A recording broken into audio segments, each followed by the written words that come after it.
Let's make sure I can hear myself right. Every Thursday morning, we have an opportunity to chat with R-Zeeland Congressman Bill Huizenga is the other end of our Zoom connection. That's why I said now you can hear me, because I put all the right buttons, Bill, in except the one that I'm using. So glad you are with us this morning via the Zoom connection. And you had to be via that connection, I believe, last night, as Rick Albin, like you, a former staffer of Congressman Pete Hoekstra, hosted a congressional town hall meeting. Members of Michigan's congressional delegation, you were among them, Fred Upton, also with the 2 U.S. senators from our state and other of your House colleagues together. Your takeaways from some of the things that were asked and were stated during last night's session hosted by Wood TV and shown statewide.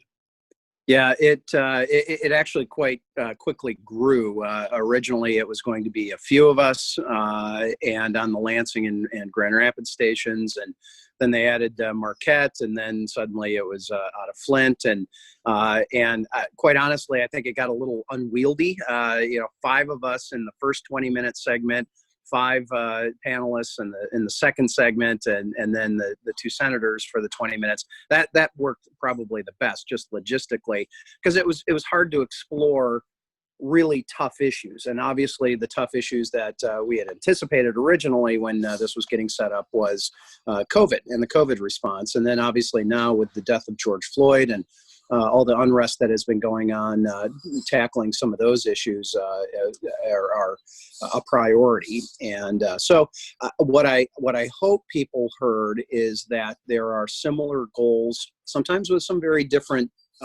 paths to that goal, but across the spectrum and in both the House and the Senate, there is a desire and an effort to address inequities in society and those kinds of things. So what is interesting, though, I often get asked this: well, what is Washington D.C.'s response going to be?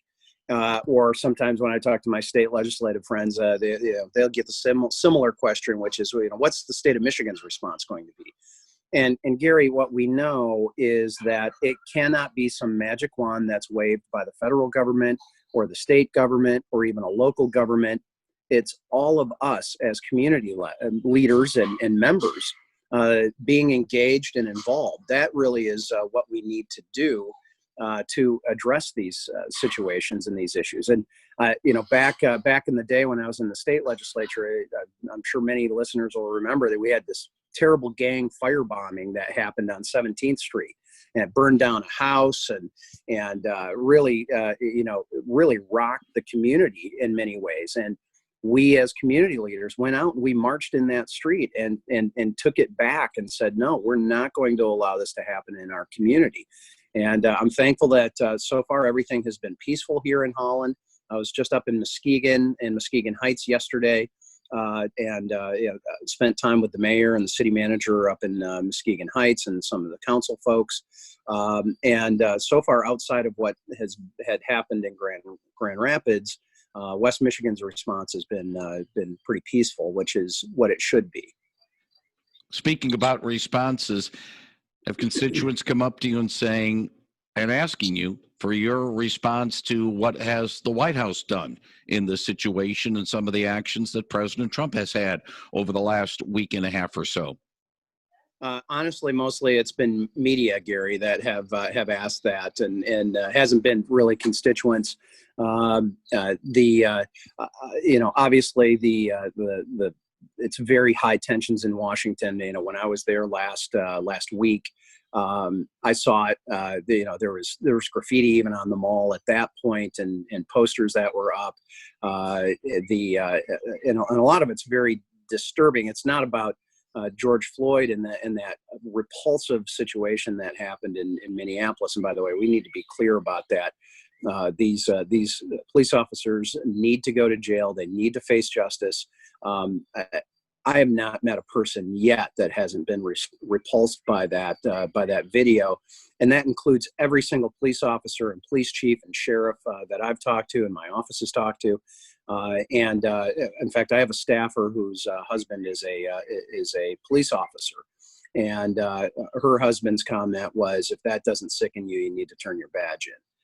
That is absolutely, I think, a universal response to what had happened.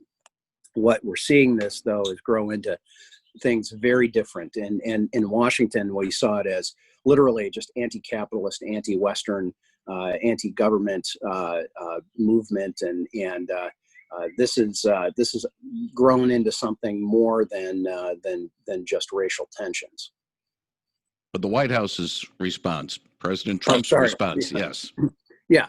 I don't think it was necessary to go across the street to the church if that's what you're talking about, and that kind of thing. But those responses are not directed by the president, and whether he goes into a bunker is not his decision. That's the Secret Service decision. Whether he's going across the street, they have to figure out whether there is the situational protective ability to be able to go and do those things. And so it is. I would like to see the president and his tone, as we've talked about over the years, be more reconciliatory. I'm not seeing that go either way, frankly. It's a continuation of what has been some of the most tense 3 years of 4 years almost now political interaction that I've seen, and that we certainly have seen in probably since the Vietnam War. Need to ask you one more related question. An op-ed piece by former retired Marine General, as well as the former Defense Secretary James Mattis, have been critical of the president. In fact, this retired Marine General John Allen said may well signal the beginning of the end of the American experiment, the actions of President Trump over the last few days. Welcome to Hyperbole Central. Look, we have survived as this experiment in self-government through a civil war, through the Vietnam War, through World War II, World War I, social unrest in the civil rights movement. Look, we are a robust country. We are going to respond. We do respond. We rebound. We will continue to succeed. And this goes back to Benjamin Franklin and other founding fathers who said, look, what we need to have is an engaged citizenry.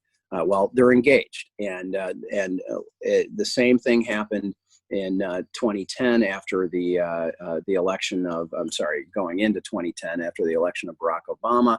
That was when you saw the rallies in the streets and the Tea Party movement, and our federal governmental system has a way of checking itself on the ebb and flow, which is why I often get asked, for me running in the House of Representatives every 2 years, oh, don't you think it ought to be 4 years? It ought to be 6 years to match the Senate. Actually, no, I don't. I think it needs to be 2 years. The House of Representatives is very reflective of the mood of the country and what's going on there. And so obviously we saw that in 2018. We saw that in 2010 with President Obama seeing this historic sweep in of the Republicans. And so same thing is going to be happening. Everyone's going to have their opportunity to get to the ballot box in November and vote. In the state of Michigan here, we've got kind of all of it. People will be voting for a U.S. Senate. John James is running against Gary Peters. We've got president is going to be on the ballot. All of us members of Congress, all the state representatives. Literally, the only people that aren't on the ballot are the state senators. And so people will definitely be having their opportunity to be heard. We're talking with Zeeland Congressman Bill Huizenga. Detroit News had an editorial based on a letter that you sent to Governor Whitmer that was critical of some of the state employees getting, maybe preferential treatment in the wake of the COVID-19 situation and the loss of jobs, and perhaps some injustices in that regard, even though not quote unquote the same injustice as what we're seeing right now with the George Floyd situation. But yeah, certainly that letter has gotten some mileage. Have you heard at all, or has your staff heard at all from the Whitmer administration about that letter? We have gotten an acknowledgement that they received it. We have not received any kind of response. And actually, my letter about the unemployment situation was the second letter that we sent. The May 27, we sent a letter asking the governor about why she is not spending the CARES Act dollars and sending it to the local and county governments as the Treasury Department had envisioned this happening, and as frankly we had envisioned this happening. But this unemployment situation is, I think it's very bad judgment. What had happened is the governor, in an effort to save $80 million for the state, is furloughing all the state employees 1 day a week. 31,000 state employees are getting furloughed 1 day a week. They collect a prorated unemployment insurance rate. That's perfectly fine and acceptable. But what that does also is it unlocks the $600 per week kicker that the federal government has thrown in on top of it. So literally, we have state bureaucrats working 4 days a week, providing fewer services to the citizens that they're serving, yet they're making more money than they would be had they been going to work 5 days a week. To add insult to injury on this, the system, the way that's set up, they automatically got enrolled into the state unemployment system. There was no wait. All right. And just yesterday, we had 10 more calls into my office from people trying to battle through the state unemployment system. And they can't get in. They can't get answers. They can't get registered. And to have the state employees leapfrog and go to the front of the line at the governor's direction just does not seem right to me. And there's an old phrase that good leaders eat last, meaning those that you're serving, you put ahead of them. That does not seem like what's happening here. Maybe we need to modify it to good leaders put their boat in last. But this is just not a tenable situation. It's taking advantage of the federal government and an oversight that I think needs to be corrected. I'm working on a letter that's going to go to the Department of Labor as well as the Department of Treasury, Secretary of Treasury, outlining my concerns and really asking for answers, because what I asked the governor is, how many resources, how many man hours were put into this? How many resources were put into getting these state employees on the unemployment system?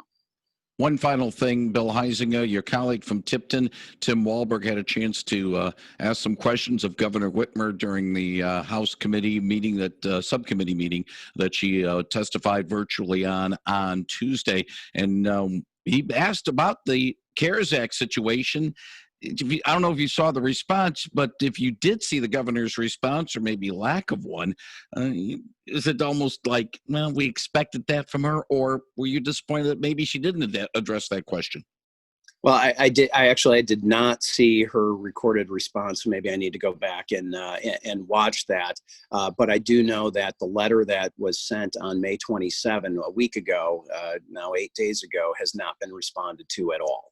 And look, if the governor is expecting / demanding additional dollars from the federal government, it is more than reasonable to expect that the $3.8 billion, almost $4 billion that has already been sent to the state is actually used and used in the manner as was described and prescripted in the CARES Act, rather than the governor hoarding this cash and trying to use it for whatever she wants to use it for. Let's first do what it was legally laid out to do. Then we can talk about flexibility and additional dollars. So until that point, I'm not playing that game. She needs to do what the law outlays what she's supposed to do. He is Congressman Bill Huizenga, who joins us Thursday mornings to talk about some of the issues of the day. Most of the time he chats with us from Washington. Over the last couple of months, though, it's been Zoom connections from his base of operations, which is the 2nd District of Michigan. As always, Bill, we appreciate your thoughts on some of the issues. And if all goes well, let's do this again next week. Thank you, sir. Sounds good. Thanks, Gary. Talk to you soon. Thank you very much. That is Bill Huizenga on 99.7 and 1450 WHTC.